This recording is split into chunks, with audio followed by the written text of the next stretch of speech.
La surcharge spécifique du profil de résistance, qu'est-ce que c'est et pourquoi est-ce que ça va vous permettre de faire des gains en continu au gym? Donc, avant de rentrer plus en détail, on va passer quelques concepts importants de comprendre afin de pouvoir mettre en application ce principe-là. Ici, on va parler de profil de résistance et de courbe de force. Je vais utiliser un exemple simple pour vous faire comprendre la relation entre les deux et à quoi ça sert. Donc, ici, les dessins que j'ai fait là, ça représente un preacher curl, okay? L'exercice preacher curl.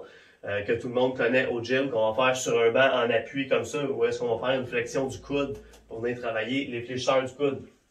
Donc, avant de parler de profil de résistance, on va parler de la courbe de force au niveau des fléchisseurs du coude. Donc, à peu près tous les muscles, quand on regarde leur capacité à générer de la force, c'est pas égal tout le long de la contraction, ok? Tout dépendant du positionnement. Donc ici, on va parler de 3 positionnements. On a la position où est-ce que le muscle est complètement étiré. Donc, pour une flexion du coude, on va parler de cette position-là. Ensuite, on a la position du centre, en fait, où est-ce qu'il va y avoir un angle de 90 degrés au niveau des 2 membres qui vont être impliqués, bien, les 2 os principaux. Donc, ici, on va parler du coude à 90 degrés et à la fin, on va parler d'une flexion complète, là où est-ce que le muscle est raccourci à son plus court. Okay? Donc ici, le muscle est complètement étiré, complètement raccourci, et ici, il va être à mi-chemin, dans le fond. Et selon la position, la capacité du muscle à générer de la force est pas pareille.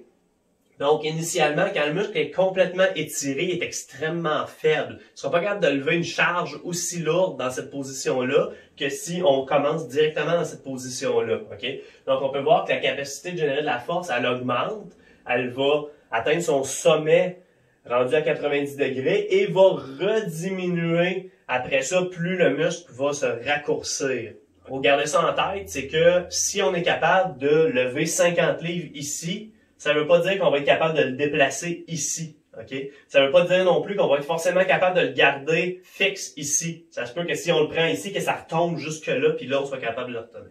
Donc, faut garder ça en tête. C'est pas la capacité à générer de la force est pas pareille. Mais ça va être aussi affecté par le profil de résistance de l'exercice. Okay? Donc, ici, comme je disais tantôt, on va parler du preacher curl. Donc, dans la première illustration, ici, j'ai illustré les 2 positions extrêmes. En bas, ici, quand le muscle est complètement étiré, ok? Et ici, en haut, quand on a une flexion complète. Donc, comment on fait pour déterminer où est-ce qu'il y a le plus de résistance provenant de la charge ou de l'accessoire qui est utilisé pour générer de la résistance? Ici, ce serait un poids libre simplement. Donc, c'est la gravité qui va appliquer une résistance. Donc ici, on a la ligne de force. Okay? La ligne bleue ici, c'est l'angle dans lequel il va y avoir une application de résistance. Donc, qu'est-ce qui va nous déterminer la quantité de tension qu'on va avoir à chaque endroit du mouvement? C'est le bras ici. C'est la distance, en fait, entre la charge, entre le point où est-ce que la ligne de force va appliquer la résistance. Okay?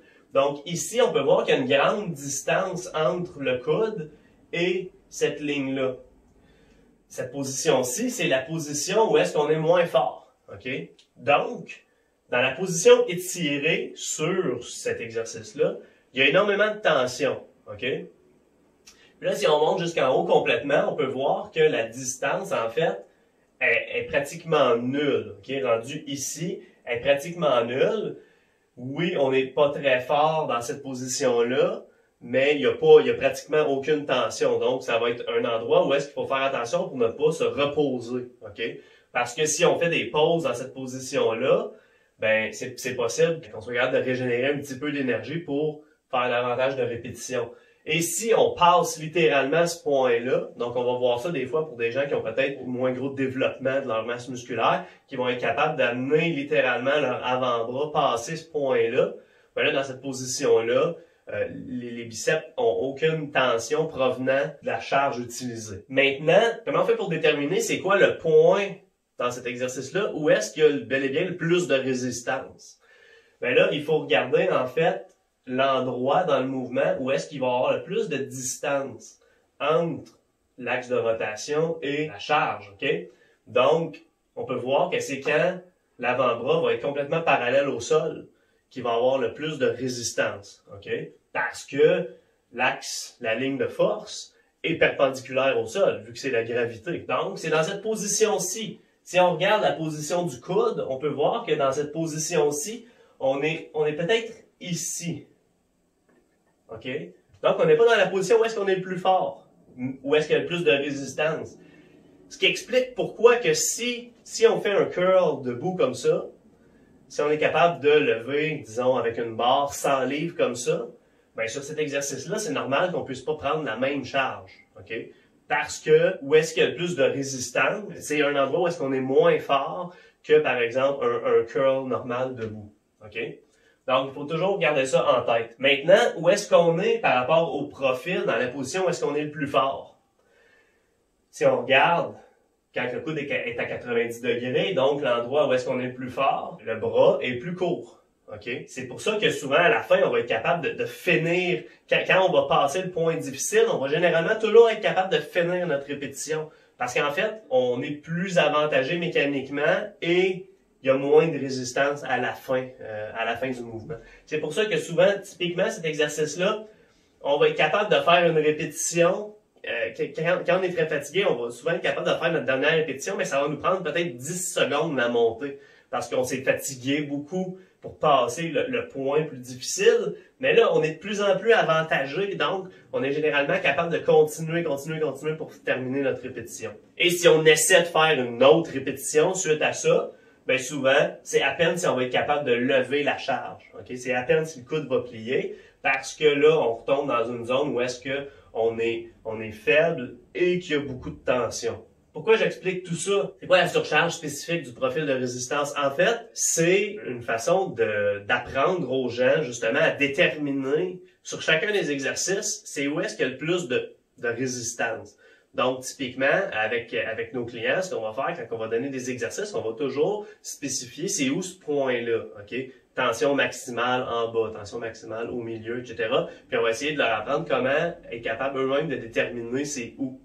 Parce que ça, c'est un c'est un point qui est très important pour éviter les compensations. Parce que typiquement, quand on regarde les compensations dans les exercices, ils vont toujours arriver afin d'être capable de passer le point le plus difficile.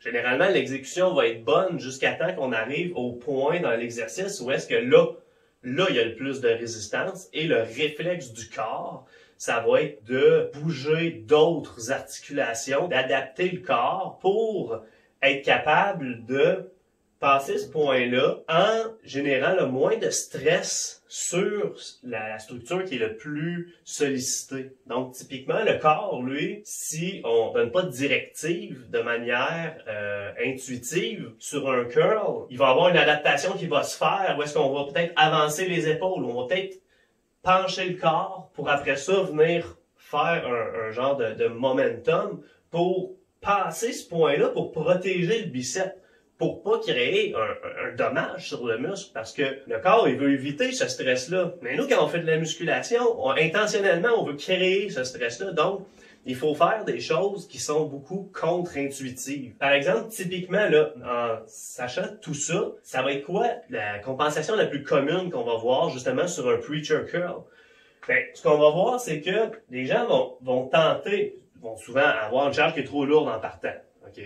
Vont utiliser une charge qu'ils croient être capable de lever parce que, par exemple, ils ont déjà levé 100 livres avec une barre comme ça.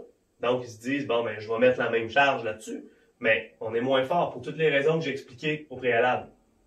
Donc, qu'est-ce qui va arriver? C'est que là, intuitivement, on va essayer de ne pas déplier les coudes davantage, OK?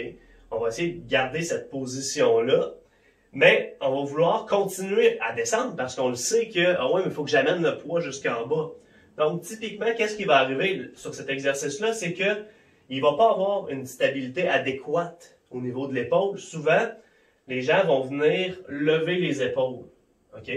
Ce qui vient, là, si on regarde un peu au niveau anatomique, on va voir que les biceps s'attachent au niveau de la scapula.